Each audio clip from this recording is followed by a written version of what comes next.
intend to retool the authority to delve into this mandate. The reason why the geological survey is important is that we ask the question all the time, why are people mining everywhere? Because they don't know where the gold is. If only we can identify mineralized areas, then we can really organize people better in mineralized areas, and so that we don't destroy our lands, our water bodies. And that is why we are strongly focused on retooling the Ghana Geological Survey to identify these mineralized areas. We have also monitored seismic activities nationwide, which is really under the purview of the Geological Survey, with data confirming no imminent geological risk to our country. Critical findings are also utilized to inform engineering designs for infrastructure development, enhancing construction safety standards as well. We also conducted geothermal investigations and mapping to evaluate the viability of integrating geothermal energy into Ghana's energy mix. The findings will support the diversification of renewable energy sources in alignment with national sustainable goals. You know that this is very, very critical in making sure that we have an energy mix that has a lot of renewable, and that will help really meet our renewable energy targets. Furthermore, GGSA is completing investigation on clay deposits in the Greater Accra, Volta, and Central regions, identified as high potential raw material for the ceramic and cement industries, with prospects to boost local industrial production and contribute to economic growth and job creation. And I've been reliably informed that these three regions hold great potential for these minerals.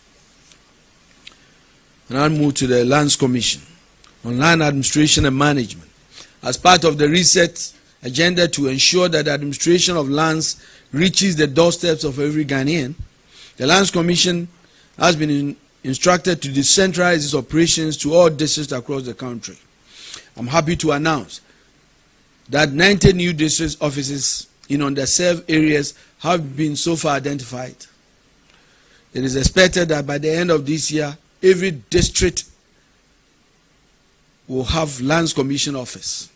This initiative aims at bringing land services closer to citizens, in reducing congestion at regional offices and strengthening land governance at the local level. In addition, the Lands Commission is working towards a turnaround time for the completion of all applications within 30 days. This is very critical. And when the president talks about resetting Ghana, it means making life a little more convenient to the people of Ghana.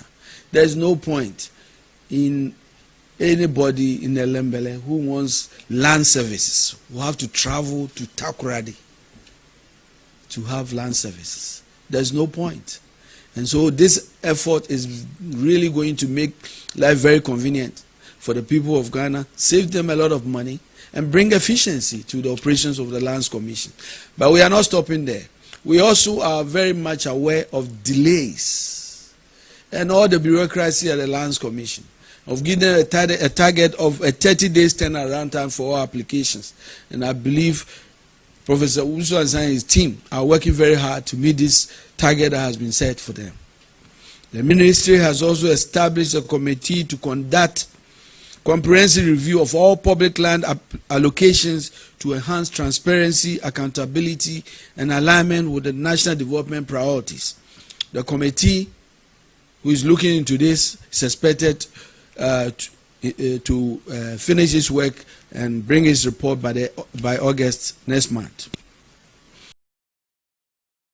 The legislative instrument to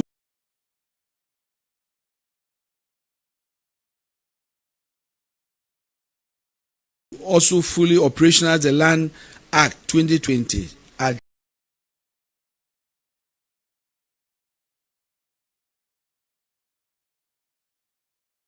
(1036) has been prepared and is being reviewed by the Attorney General's Department. The Commission is also reviewing the 1999 National Land Policy to align with international best practices and emerging trends in land governance. The process includes stakeholder consultations and expert input, with the updated policy expected to be finalized by December 2025. So my friends, the President Research Agenda is to review the Land Act, to review the lands policy. I already told the review of the minerals policy. So we of Ghana are all addressed basically to transform these sectors. Again, I'm very happy to report that the Lands Commission has collaborated with the Land Use and Spatial Planning Authority, LASPA, and the Ministry of Local Government, Chieftaincy and Religious Affairs to integrate local plans as base plans for land registration as part of government's efforts to digitalize land services. We have also upgraded the enterprise land information systems to enhance transparency, accountability, and public access to land-related information to be rolled out in all 16 regions. I know there has been concerns about some of the processes that are on hold.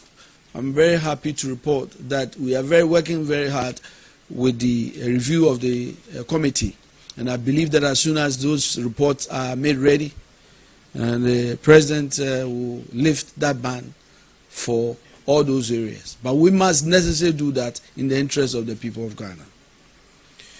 The Office of the Administrator of True Land has also engaged, and it's a very, very important institution, has also engaged with 548 communities, including traditional authorities, clan heads, and district assemblies to address challenges affecting revenue mobilization. As of June 2025, the agency had mobilized and disbursed 63.8 million Ghana cedis to these traditional authorities and clan heads and district assemblies. These funds have been disbursed to all regions except the Volta and Upper West regions, which are not true land areas. Additionally, the office has recorded approximately 1,000 land rights to facilitate the demarcation and establishment of customary land secretariats nationwide. You know, the New Land Act requires the establishment of land secretariat for all these two lands to make sure that they can manage these two lands better and basically reduce chieftaincy disputes. And I think that this effort is also very critical. We now move to the Ghana Boundary Commission, which is another critical institution under the sector. The Ghana Boundary Commission has conducted preliminary orthophoto mapping to complete the first phase of a 150-kilometer joint boundary reaffirmation exercise in the western region of Ghana-Côte d'Ivoire border. The exercise was undertaken in a bid to strengthen border security and management, with a similar exercise with our Togolese neighbors over a 350-kilometer stretch to combat smuggling, irregular migration, and cross-border threats. On maritime boundary inspections, we have completed 4 joint maritime inspections with Côte d'Ivoire, confirming full compliance with established boundaries. I think this is very critical. If you recall, we had challenges with Côte d'Ivoire with our maritime boundary. And I think we have made a decision as a country to make sure that we take the step proactively to forestall such threats in the future. And that's why these engagements are very critical. We have also generated accurate geospatial data to support future boundary marker construction and bilateral cooperation. Also, in order to address transnational organized crime and promote sustainable livelihoods in border communities through skills training and sensitization initiatives, the Ghana Boundary Commission implemented phase 2 of the mitigation of destabilizing effects of transnational organized crime project, reaching 4,600 residents in 20 border communities in Upper West and Savannah regions. And now move to the Mineral Development Fund, which has implemented several strategic initiatives to foster sustainable development and create alternative economic opportunities in mining communities. Under the auspices of the ministry, the MDF is conducting a comprehensive feasibility study for poultry feed production to complement the government's Nkoko Nkiti project. And this is a very serious project, to think about it. And that is why this initiative is a very welcome one. This initiative will provide viable alternatives to imported feed products, create employment opportunity for the youth, and support national food security objectives and advance import substitution strategies. We now move to GIADEC, the Ghana Integrated Iron. This is GISDEC, the Ghana Integrated Iron and Steel Development Corporation. This is one institution that holds key potential for our country, which seeks to bring order to the scrap metal industry. To this end, a scrap metal policy has been developed to regulate the industry. I think a lot of us agree that the scrap regulation is long overdue and we must regulate it. The corporation has successfully issued 3 licenses covering an area of 397.5 kilometers square for the Shini Iron Ore Project. Additionally, Jamurumi and Bodada Block 2 and the Pudo Iron Ore Block have all yielded high-grade iron ore in exploration resource, and that's why I say that GISDEC holds a great potential for our country. These blocks are now ready for exploitation, pending investor interest. Move to GIADEC now. At the heart of Ghana Integrated Aluminium Development Corporation's vision is a commitment to unlock the full potential of Ghana's bauxite reserves. And I'm very happy that CEO Chumasi and the team are focusing on this area while ensuring long-term value addition creation for the country. In line with this vision and in support of government's resetting Ghana agenda, we develop a new strategic path and policy objective to guide GIADEC towards becoming a financially sustainable and commercially independent state institution. GIADEC secured 6 bauxite mining leases in June 2025, pending parliamentary ratification. This aims to strengthen Ghana's control over its bauxite resources and accelerate extraction to 2 million metric cubic tons per annum. We are exploring strategic partnerships in new bauxite mine development, including a 250-kilometer railway infrastructure for bauxite transport, expansion of the Takoradi port, and improved development of VACO. All these efforts align with Ghana's vision to become a global player in the integrated aluminium industry. And ladies and gentlemen, this holds a key transformative effect for our country if we are able to do that, to really fulfill the dream long envisioned by our Osajifo Dr. Kwame Nkrumah. And that's why the President is really supportive of this initiative. And so, in bringing our briefs to an end, ladies and gentlemen, the Ministry of Lands and Natural Resources is on course to achieve its mandate. Its mandate is to ensure the sustainable management and utilization of the nation's lands, forests, and wildlife resources, as well as the efficient management of our mineral resources for socio-economic growth and development. But let me make it clear, the Ministry is under no illusion that the fight against illegal mining is an easy one. We know that it is a marathon and not a sprint. We would definitely prevail at the end. I'm very sure about that, if you clearly follow the measures we have put in place. We are also not against mining at all. In fact, we are trying to do everything to encourage responsible and sustainable mining. And we'll do everything to support responsible mining. But ladies and gentlemen, we have drawn a line in the sand. And I believe the President is very focused on that.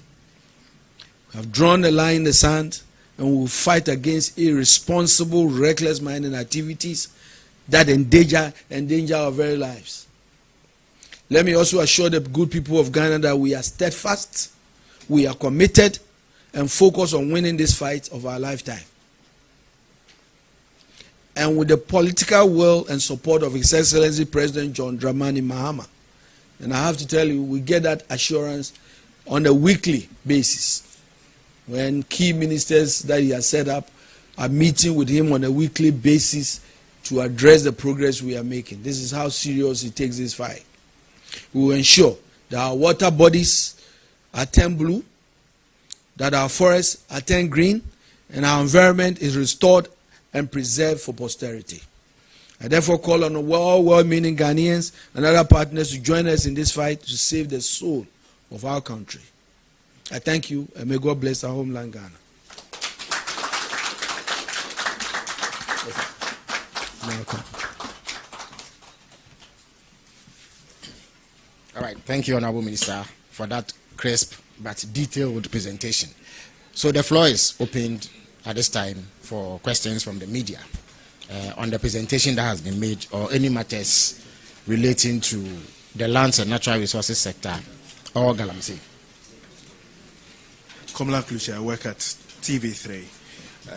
You said the Forestry Commission has successfully repossessed all 9 red-zoned forest reserves previously occupied by armed gangs protecting illegal miners. So that's a quote from what you just read. What's the status of the others in the face of what UTAC has said, that you are doing very little when it comes to the fight against Galamsey? Then secondly, you also touched on one of the things that the MDF is doing, that's the Minerals Development Fund, where they are undertaking a comprehensive feasibility study for poultry feed production to complement government's Nkukon Kitinkiti program.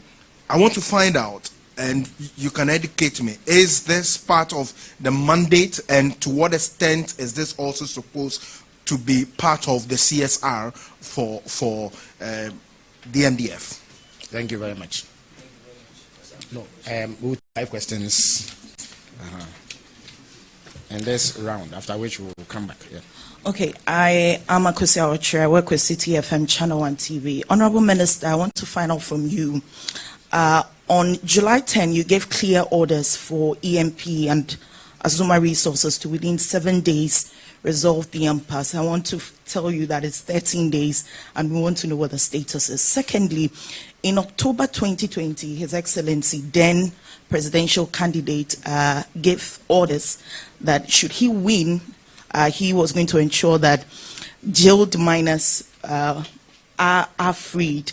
And then subsequently, in January this year, in fact, during your swearing in, he charged for intensified efforts to arrest these Galamseyers. Now we are seeing the arrest. But what is the assurance that as time goes on, we do not see these jailed miners being freed? Thank you. Thank you. No, 3 more questions before we come. Yeah. So,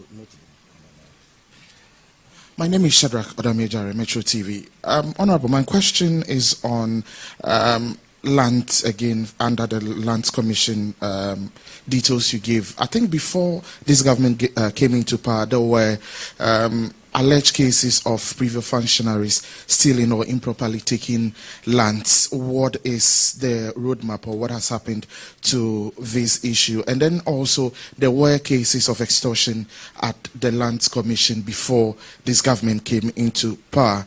What has practically been done? Thank you. Thank you very much.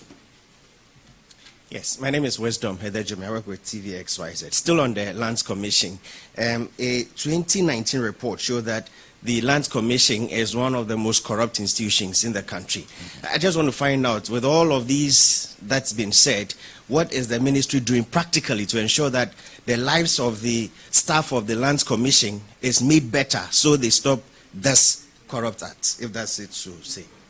This is alleged corruption. You must clarify. There's a report. Yeah, but the report was only alleging corruption. That is what it is. So we need to clarify and put things in proper perspective. Yes. Last one. And then come. Please go ahead, Ian. I'm ED with the Ghana News Agency. Turn down. Mr. Minister, please, you said the years of prospecting, you are going to review it. And we know that it's likely some companies will be affected. So how will you address such challenges? Somebody might have been given 30 years to do prospecting, and now you are going to review it. How will you address such challenges? Then number 2, we realize that desertification is affecting our country. And desertification, yeah. Yeah. So we are looking at how to address this situation. So we want to know whether there are some modalities to look at it. All right, thank you very much. So the minister would answer these 5 questions, after which we'll come back to another set of 5 questions. Thank you very much. Thank you very much. I think if you follow the responses that I gave, I think that you will see that, number one, you were talking about the 9 forests that has been freed. I think I was very clear about what it took, the effort it took. And the reason why we are very emphasizing that is because either to the Forestry Commission, which has forestry guards, could not enter these forest areas. What I'm saying today is that the forest guards are now able to actually monitor these forest areas. It does not mean that these bad guys have completely stopped going there, but we must continuously keep at it to ward them off and make sure we can protect these areas. Today we are able to do that, and that is what we have been able to do in collaboration with the Ghana Armed Forces and National Security.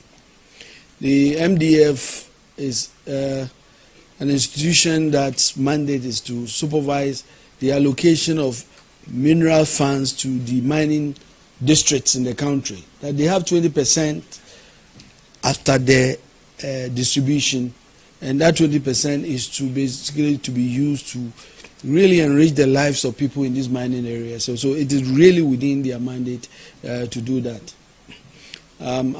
Yes, I issued a directive on the July 10th and there were really good justification for the minister responsible for mining to do that. First, Ghana is a shareholder in that enterprise. We have 10% in that enterprise.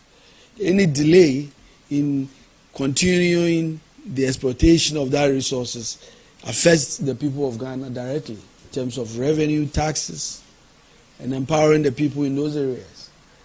This particular lease has been given for over 5 years or so. And so, first, it was within the minister's right to make sure that we address the issue.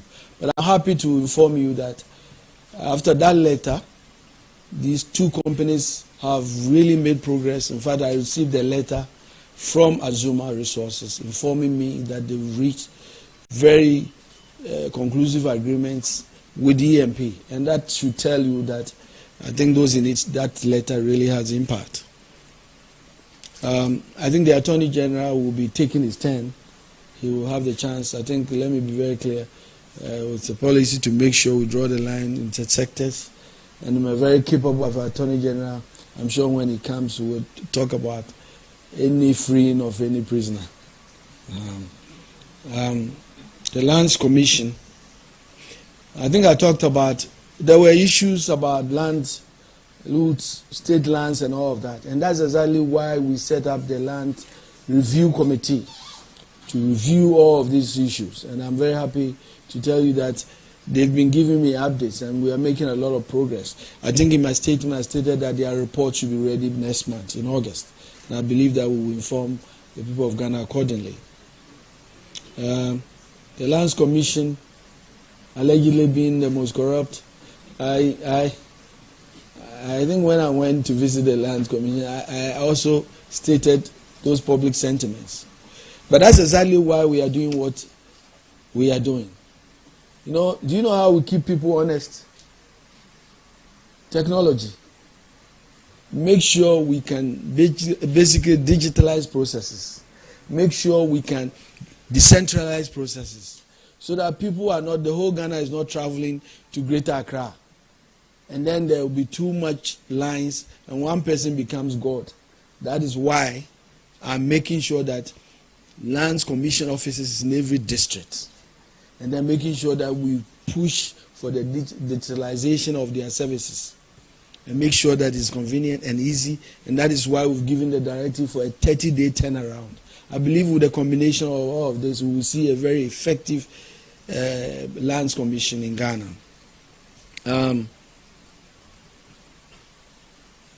I think that the review is ongoing. But as I want you to know that in Ghana, we don't do retrospective laws. And so if we have already given somebody a right and we really have new laws, I think we are always guided to make sure.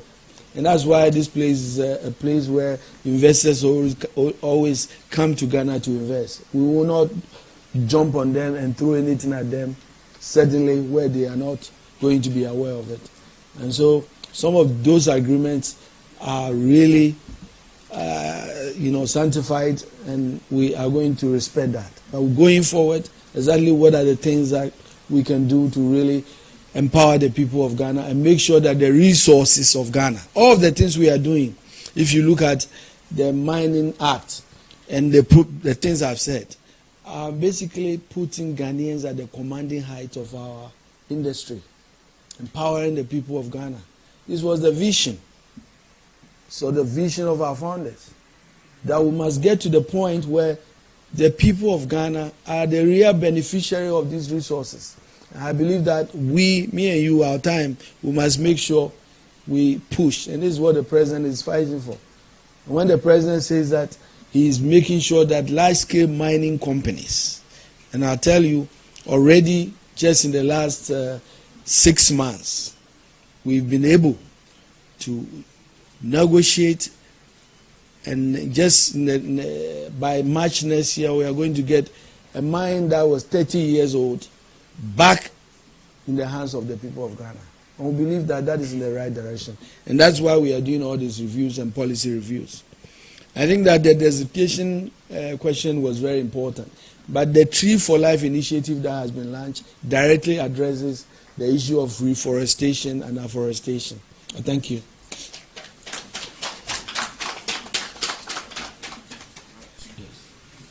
Right, thank you. So, if there are any other questions, we will take them now. Thank you very much, Honorable. My name is Patrick with Radio Good. First and foremost, I want to find out from you, and I believe you've heard this call by civil society organizations and faith-based organizations as well, for government to declare states of emergency on illegal mining. What is the challenge with government? That is why you've not been able to do it. And secondly, I want to find out concerning the repealing of the act, that is LI 2462, has been also demanded by UTAG. Thank you very much. Right. On that one, let me indicate that the Minister for Environment will be here on this platform to speak to that. The principle in government is that ministers stick to issues within their sector. So even though we know of the close collaboration between his office and the Minister for Environment and other sectors, we want to reserve that for the sector-specific minister to speak to. That is the LI. So when the Environment Minister comes, he will address that into greater detail. Yeah. Honorable, where are they? Blue water gas, no. Menu biote mikrom jama enough recruitment mo ya ne sen obede na wate and na omo fit to say after wo adwuma no because ye hu de napko be ye temporary employment are creating my youth no ya na entamoa enti wo adwuma no mu wie na ye nsuo no ani ti a what is their fate akonta mine so ye nhye den nya update bia wo ho and am acho blue water gas no ma equip mo yie because galamsey for no weapons o mu kura no Safe no mobile free reinforcement ama military for every baby abebo mo ahwe ana ebe ya asem foforo nti me pese mi hu se omo kono ma equip omo timi tutu ma ne ye ana me da ase elembele star boy.